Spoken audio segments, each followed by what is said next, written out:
सातव्या मुलीची सातवी मुलगी या मालिकेच्या आजच्या भागात आपण पाहणार आहोत. फाल्गुनीने घरातील सगळ्यांसाठी आईस्क्रीम मागवलेली असते. आता विरोचक परत कधीच येणार नाही असं म्हणत ती आनंदाने सगळ्यांना आईस्क्रीम खायला सांगते. घरातील सगळेच जण खुश असतात. मात्र त्याचवेळी अचानक नेत्राला वीणेचा आवाज ऐकू येतो. दुसरीकडे रुपाली ती वीणा वाजवत असते. तिच्या हातामधून अक्षरशः रक्त येत असते. मात्र तरीसुद्धा ती थांबत नाही आणि त्याच वीणेचा आवाज इकडे नेत्राच्या कानात घुमत असतो. नेत्राला खूप त्रास होत असतो आणि मग त्यानंतर सगळ्यांचंच तिच्याकडे लक्ष जातं. नेत्राला होणारा त्रास बघून सगळेच काळजीत पडतात, घाबरतात आणि मग त्यानंतर अचानक नेत्राला तो आवाज यायचा बंद होतो. सर्वजण तिला काय झालं आहे हे विचारत असतात, पण नेत्रा त्यांना काही सांगत नाही. ती असं म्हणते की माझी रात्री झोप झाली नाही, त्यामुळे डोकं दुखतंय, बाकी काही नाही. आणि मग त्यानंतर ती पुन्हा सगळ्यांना बसायला आईस्क्रीम खायला सांगते.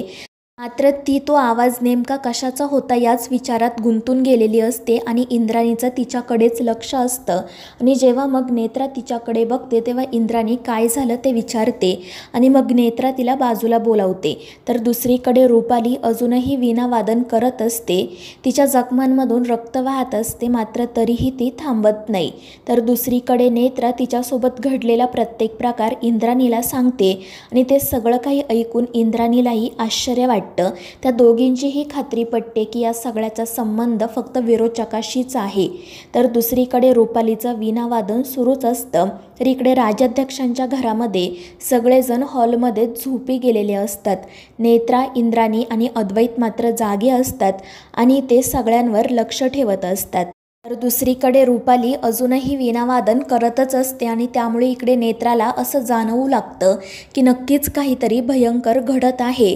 मात्र नेमकं काय घडते हे कळत नसल्यामुळे ती हतबल होते. त्याचवेळी अद्वैत त्या ठिकाणी येतो. तो नेत्राला सांगतो की तू थोडा वेळ जाऊन झोप, तू खूप दमली आहे. मात्र नेत्रा म्हणते नाही साहेब, उलट तुम्ही आराम करा, तुम्हाला उद्या ऑफिसला जायचं आहे. आणि मग त्यामुळे अद्वैत म्हणतो ठीक आहे, पण मी झोपणार नाही, मी फक्त बाहेर जाऊन बसतो. आणि मग त्यानंतर तो तेथून निघून जातो. तर इंद्राणी त्या ठिकाणी येते. त्या दोघीही एकमेकींकडे बघत असतात आणि म्हणत असतात की नक्कीच काहीतरी घडत आहे आणि हे सगळं विरोचकाशी संबंधित आहे. तर दुसरीकडे रुपालीचं वीणावादन सुरू असतं आणि जसा सूर्योदय होतो तशी ती विचित्र वीणा गायब होते. त्यामुळे रुपालीला नेमकं काय झालं आहे ते कळत नाही. पण जेव्हा ती वरती बघते तेव्हा तिला सूर्योदय झालेला दिसतो आणि त्यामुळे तिच्या लक्षात येतं की आता आपल्याला नवीन शक्ती मिळाली आहे. त्यामुळे ती खूप खुश होते. दुसरीकडे नेत्रा इंद्राणीला म्हणत असते की आत्या विरोचक गायब होऊन पूर्ण 1 दिवस झाला आहे. काल सकाळपासून विरोचक गायब आहे. तो कुठे गेला आहे, काय करतोय, आपल्याला काहीच माहीत नाही. आणि आता हे सगळं मला असह्य होतंय.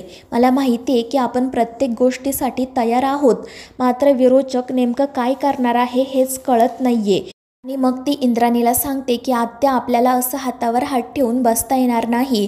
आपण घराबाहेर पडायला हवं, विरोचकाचा शोध घ्यायला हवा. त्यावर इंद्राणी म्हणते हो नेत्रा, पण आपण कुठे जाणार आणि कुठे तिचा शोध घेणार? विरोचक आत्ता कुठे आहे कोणालाही माहीत नाही.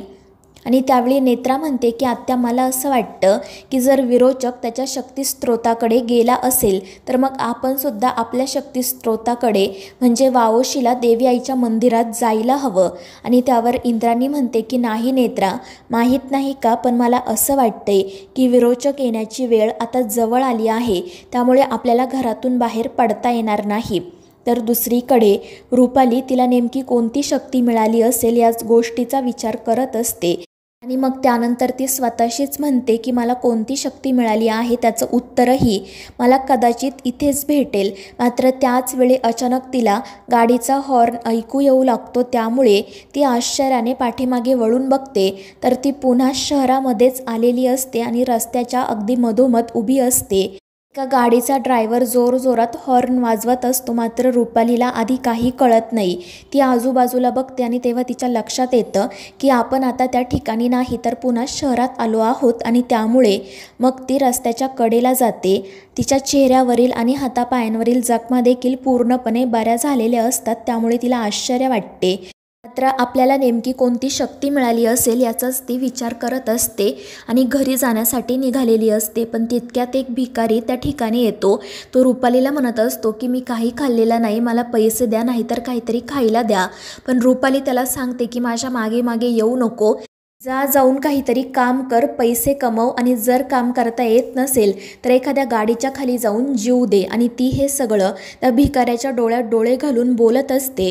आणि जेव्हा रुपाली त्याला गाडीखाली जीव द्यायला सांगते तेव्हा तो माणूस कोणताही विचार न करता सरळ रस्त्याच्या मधोमध जाऊन उभा राहतो आणि भरधाव वेगाने येणारी एक गाडी त्याला उडवते. आणि हे दृश्य बघून तर रुपालीला मोठा धक्काच बसतो. काही क्षण तिला नेमकं काय झालंय तेच कळत नाही आणि मग त्यानंतर तिच्या लक्षात येतं की आपल्याला नेमकी कोणती शक्ती मिळाली आहे ते. आणि मग ती खूपच खुश होते. दुसरीकडे फाल्गुनी आणि केतकी स्वयंपाक बनवत असतात आणि त्यावेळी केतकी फाल्गुनीला विचारत असते की तू आज कणिक कमी मळला आहे का. त्यावर फाल्गुनी सांगते हो, कारण आज आपण त्या विरोचकाच्या वाट्याचा स्वयंपाक करायचाच नाही, कारण आता तो परत कधीही घरी येणार नाही. आणि त्यामुळे केतकी खुश होते आणि फाल्गुनीला साखर भरवते. त्याच वेळी नेत्रा त्या ठिकाणी येते. ती केतकी आणि फाल्गुनीला म्हणत असते की तुम्ही जाऊन आराम करा, मी जेवण बनवते. मात्र त्या दोघीही नेत्राला सांगतात की उलट तू आराम कर, तू रात्रभर जागी होती, आम्ही करतो सगळं काम. आणि त्यांचं हे बोलणं सुरू असतानाच फाल्गुनीच्या चेहऱ्याला गव्हाचं पीठ लागतं. तर केतकी हसतच तिच्या चेहऱ्यावरील ते पीठ पुसत असते आणि मुद्दाम तिच्या गालावर एक चापटही मारते. आणि नेमका हा प्रसंग बघून नेत्राला एक संकेत येतो आणि त्या संकेतामध्ये तिला दिसतं की केतकीने रागाच्या भरात जोरात फाल्गुनीच्या कानाखाली मारली आहे. आणि या संकेतामुळे नेत्रा खूपच घाबरते. तर केतकी आणि फाल्गुनी तिला काय झालं आहे ते विचारत असतात. पण तितक्यात इंद्राणी पळत त्या ठिकाणी येते आणि या तिघींना सांगते की ती परत आली आहे, मी तिला गेटमधून आतमध्ये येताना बघितलं. त्यामुळे या तिघींनाही धक्काच बसतो. फाल्गुनी आणि केतकी तर रडायला सुरुवात करतात.